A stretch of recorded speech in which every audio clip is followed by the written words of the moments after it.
Hey folks, welcome to Crosspoint Church Online. So good to have you here with us. Please leave a comment in the comment section so that we can say hi to you. And as always, thank you so much for your continued support. All of our giving information can be found at the end of this video. If you're friends with our family or followers of our church, you know that we've just gone through a very painful season. Maria's brother, Mario, unexpectedly died about 3 weeks ago. It just left us all in shock, completely unexpected. He was only 53. I want to talk about two conversations that we had in the midst of this very painful process of burying our beloved brother. One conversation that filled us with hope and joy and comfort, and another conversation that just didn't do that at all. These two conversations stand in stark contrast to one another, and maybe we can learn something about what it means to be the church and what it means to be able to speak words of comfort to people that need them, and perhaps more importantly, when to say them and how to say them. So let's pray together, see if we can learn more and more about what it means to be a compassionate people. God, thank you for the promise of your word, that you bring us hope and joy, that you comfort us, and your promise that you're never going to leave us or forsake us. And I pray for that for us today. In the name of Jesus, amen. If you've ever buried somebody that you love very much, you know that it's a time filled with pain, but it's also a real busy time. Lots of planning that has to happen, particularly if it's somebody that's really well known in the community, like Mario was. Everybody knew Mario, and we knew that there would be hundreds of people coming into our community and into our homes, and so it's just a ton of planning. And when that happens, it's kind of all hands on deck. So Maria was in Denver at the time when she heard the news, and she flew out. She was visiting our niece and her new little baby, and she flew out the very next day. And I was in the Quad Cities, and I flew out the day after that. And as you know, you kind of hit the ground running. There's lots of planning. There's food preparation. There's meals to prepare. There's and to plan. There's accommodations. There's travel arrangements. There's cleaning, and then there's a lot of difficult tasks. There's picking out a casket and going through all hundreds of pictures to find the ones that best express who Mario is, and music to pick out, and readings. There's a lot of things to do, and then particularly if it's a Mexican Catholic funeral. Mexican Catholic funerals are a little different than Western Catholicism or European Catholicism, because there's lots of rituals and movements that are steeped in the history and the traditions and the theology of the Catholic Church. And it's very beautiful, but there's lots of things to remember, and we learned a lot. So we scheduled a meeting with the priest, Father Raj, and he really did a great job. He's a wonderful guy, and he said plan about an hour and a half. And I was thinking, man, what are we going to talk about for an hour and a half? When I do a funeral, for instance, it's pretty concise. There's not a lot. They're really simple. You talk about what the family wants to be said, who's going to read the eulogy, and what music do you want to prepare, and whatever the family wants, and then we sort of spend the rest of the time talking about their loved one who's passed, so that I can kind of get a sense of who that person is, and what best represents him or her. So it's kind of concise, but so I'm kind of, it doesn't last. It lasts a half hour or so, and so I don't know what to expect at an hour and a half meeting. So we go, and he hands us two booklets, one in English, one in Spanish, and it has all of the liturgy kind of written out in the verses and the liturgical readings and all of the movements of what's going to happen throughout the service. And he's doing a really great job of explaining each movement and what it means and kind of where it came from. And like I said, he really did a great job. And after about an hour and a half of him sort of writing notes and planning it all out, and about an hour of kind of going through that, he finally kind of closes the books, and then he says, "Now tell me about Mario." And so we talked about who he was, the things that we're going to remember the most, the things that are his best characteristics, things that we love about him. And so he really did a great job. And he explained to us sort of all of the nuances of Mexican Catholicism in regards to this funeral process. And basically what it is, there's a viewing that happens the day before the funeral, which for us was on Friday. And we scheduled at 1:00 in the afternoon. And it's not like the big viewings that we have here in the Midwest, where, particularly if it's somebody like Mario, you'd have hundreds of people that would come and do the viewing, and the family stands and shakes hands and hugs, and it's something that just lasts, it can last a very long time. This was smaller and more intimate, more family and community oriented. There was I think there was only probably 50 to 75 people there. So it's much smaller, and there's not sort of this formal process. It's, because it's all about community. So you're seeing people and friends that you haven't seen for a long time. These are all people that knows the family well, has lots of history with the family. And so it's just a little bit less formal. And there's conversations that are happening, but it's still very, it's somber and it's respectful, but it's still, there's conversations and things like that are happening. And then finally, and then at the very last half hour, at about 2:30, the priest begins what they call the vigil service. And so the vigil service has a long historical, a long history, and it started hundreds and hundreds of years ago, where the funeral process was a little bit faster. The burial process happened a little bit quicker, and when somebody died, the body was prepared for burial, and then people would bring gifts to either put in the casket or to put in the grave the next morning. And so people, friends of the family, particularly a lot of the men, would stand guard, watch the casket so that it wouldn't be harmed or defaced, or the things the gifts might be stolen. And so that's why it's called a vigil. They would keep vigil over the body until the next morning. And so then they would pray, and they would read through, pray the rosary and things like that. And it sort of became a part of the religious tradition of the Mexican Catholic Church. And so at the end of that, our viewing, the vigil begins, and the priest kind of goes through the movements and says the blessing and the prayers, and then invites all of us to sort of say goodbye one more time, say goodbye to Mario, and people did it in all different ways. He invites them to do it however's comfortable. Some came very close to the body. Some stayed further away, but it was very warm and familiar and very comforting. And then after that, the casket is closed, and it remained closed then through the rest of the proceedings. But the vigil has actually just begun. So the vigil actually begins at 6:00. Mario is taken to the church, and the church is opened. And so this is open to the public, and there's a lot of people there in the church, and the father leads us through praying through the rosary, and there's this beautiful ceremony, and then there's testimony. People get up and say things about Mario. It's all kind of the customs of saying goodbye to somebody. And then the vigil lasts all night. We had it till 3:00 in the morning, and people came all night long. Now we didn't. We left in the first hour or so, but people came all night long to pay their respects, to pray, to stand vigil over Mario's body until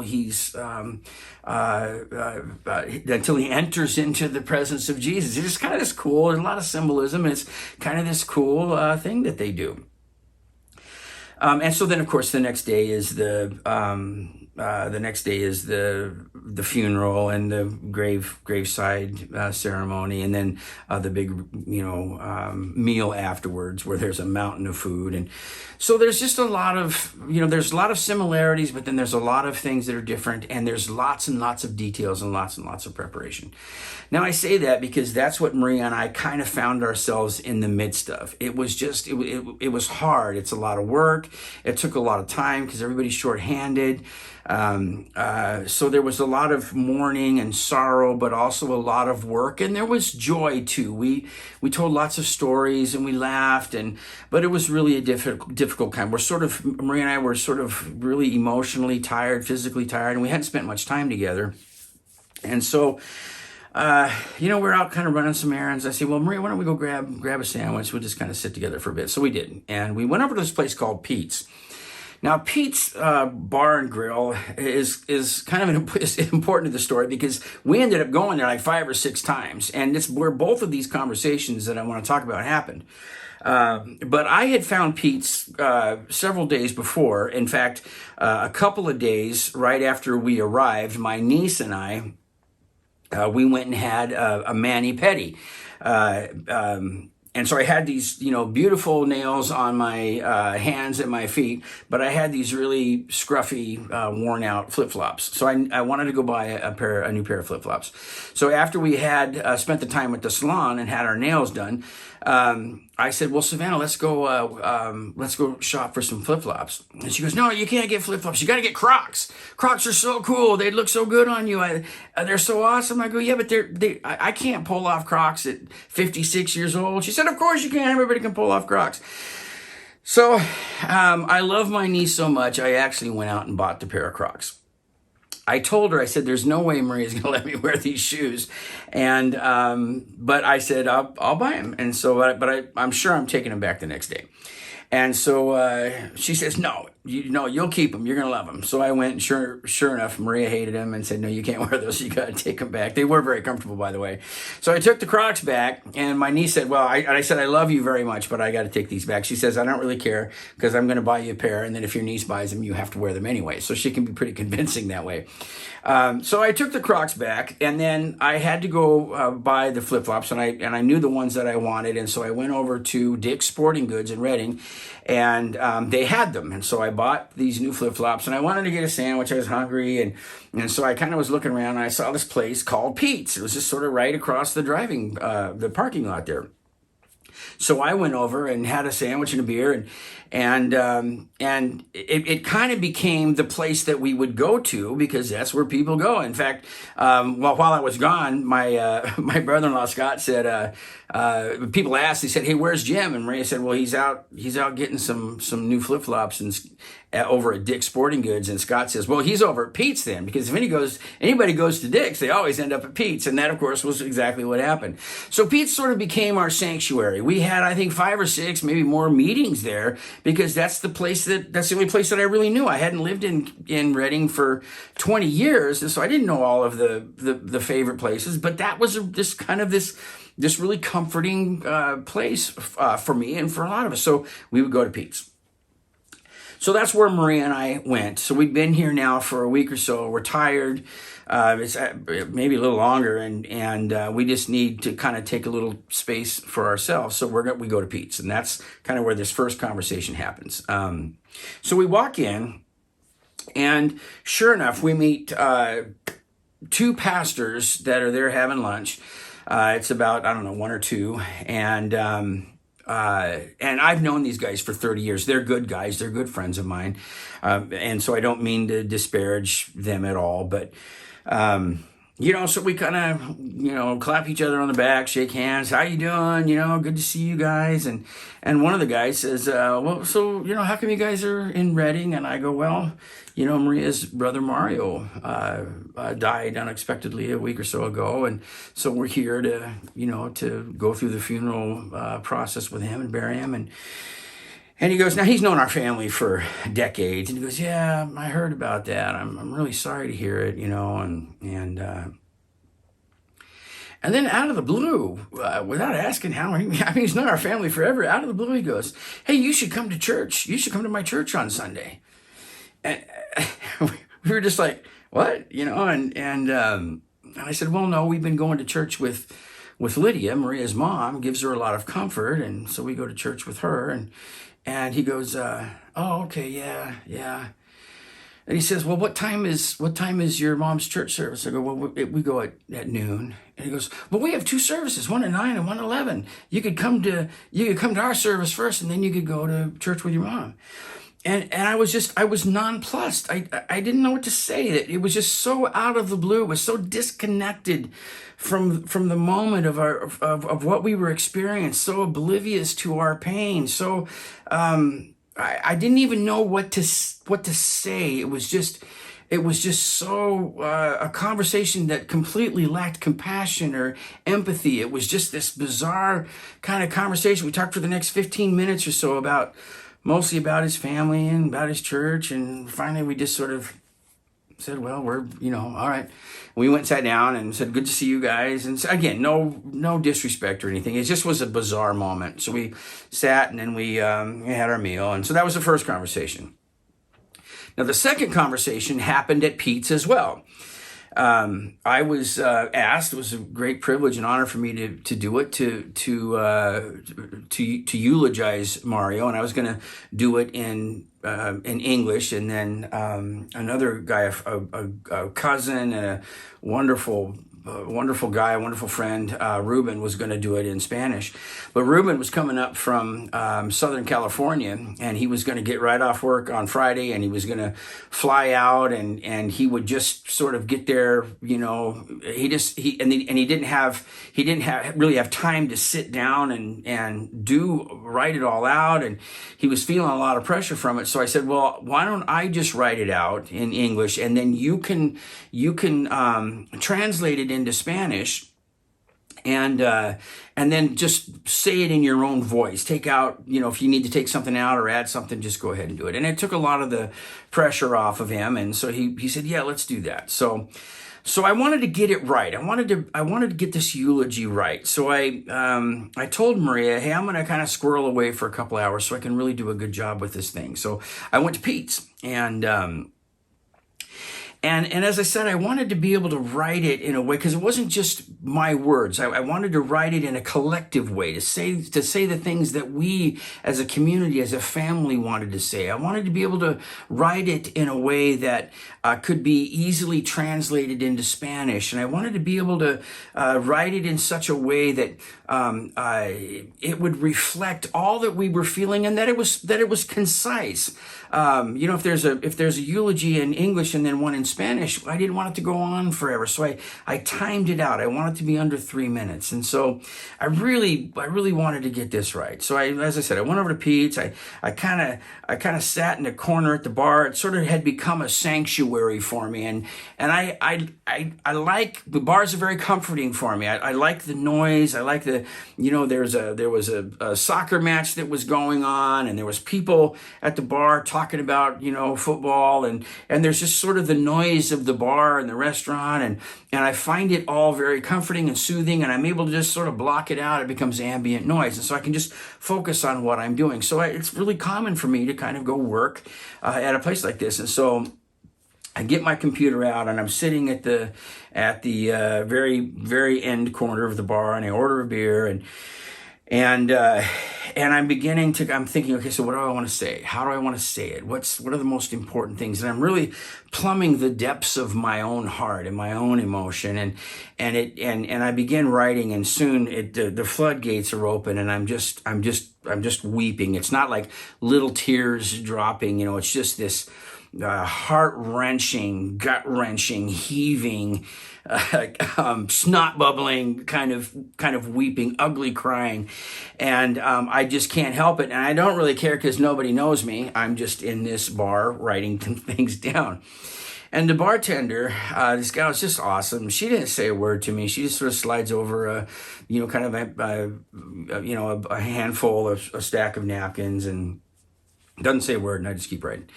And then after a little bit, I finished my beer. She says, "Can I get you another beer?" I said, "Sure." And she asked, "Are you all right?" And I go, "Yeah, I'm just having a hard time. I'm writing my brother's eulogy." And she goes, "I'm really sorry about that." And so she gets my beer and she just goes about her tasks and she's, doing what bartenders do. And I'm still writing and sobbing. So I'm there, I think about 2 hours, and I think I've got it right. I've read through it, I've timed it out. I think I've got it right. But I had a few beers, and so I didn't want to drive. So I called Maria and Ernie, her brother. They were out running errands, and I said, "Well, I don't want to drive because I had a few beers. So why don't you come by, and we'll read through this thing and make sure it says what we want it to say, and then I can go home with you guys. Maria can drive the car home." So they say, "Sure, we're right around the corner." They just were finishing up their errands, so they came over and we got a little table and ordered around, and then I read the eulogy to him. I said, it'd be better if I read it to you because it's meant to be heard. And that's the kind of language that I'd kind of written it in. So I just read it to them. And now we're all weeping and we're all just really moved. And it was hard. It was cathartic, but, we're mourning the loss of a brother we love very much. So, we kind of collect ourselves. We kind of put it all back together, put ourselves back together, and we've got a thing at Maria's mom's house that we're going to go to. So I said, well, she said, well, we said, well, let's head out.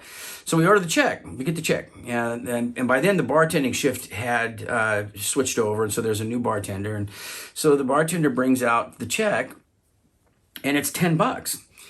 And I say, well, there's no way it's 10. It's way more than $10. I've been here for a couple of hours. And she says the bartender right before me, she paid your tab, and she left you this little note. And she had just written this little note on the back of the receipt paper that she just sort of tore off and wrote this little note. And all it said was, "I'm sorry for your loss. I'm sorry that you're having such a hard day. Be strong. It'll get better, I promise." That's all it said. And then she paid my bar tab. And now we really are just weeping. We're just so moved. And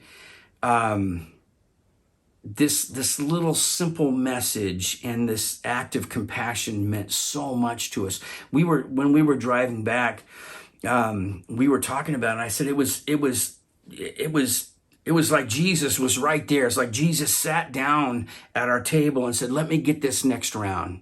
Folks, guys, we're going to get through this. I'm going to be with you every step of the way." I mean, it was just this profound moment. And I don't know anything about this gal. I actually went back to Pete's a couple days later with a friend of mine because I wanted to see if I could maybe catch her on her shift so I could thank her for it. It had that big of an impact on me. And I don't know anything about her practice of faith. I don't know if she was a Christian. I don't know if she went to church anywhere. But when I look at these two conversations that I had with a pastor and with a bartender, whose church do you think I would have gone to? I guarantee you, if I knew where this woman went to church, or if she did, or if she invited me, I would have gone to her church. That's how powerful it was. I met Jesus with this very simple interaction with this bartender. It was as if the presence of God was right there with us. I did not with this pastor. And I think it's important because we're too often we're saying the wrong words at the wrong time. We need to learn when to speak and how to speak. Because for 50 years, our solution has always been, "Hey, you should come to my church." But the appeal of the church is not, "Hey, you should come to my church." It should be, "Hey, you should come to Jesus. You should meet Jesus." Because if people come to Jesus, the church stuff will work its way out. The message of the gospel, the message of Jesus is so simple. "Come to me, all of you who are heavy burdened, and I will give you rest." Folks, if we give people rest, the coming to church part will work its way out, because that's why we come, right? We come. That's why we give. That's why we serve. It's not so we can just fill up our churches full of people. It's so that we can go out into our communities and with these simple words and simple actions, invite people to Jesus. This bartender probably will never know. But with one conversation, I met Jesus. In the other conversation, I didn't. A conversation with a bartender, we found rest. The conversation with the pastor, we did not. Folks, Crosspoint Church, anybody listening, let's be a church that simply reflects the words of Jesus. Come unto me, those of you that are heavy burdened, and I will give you rest.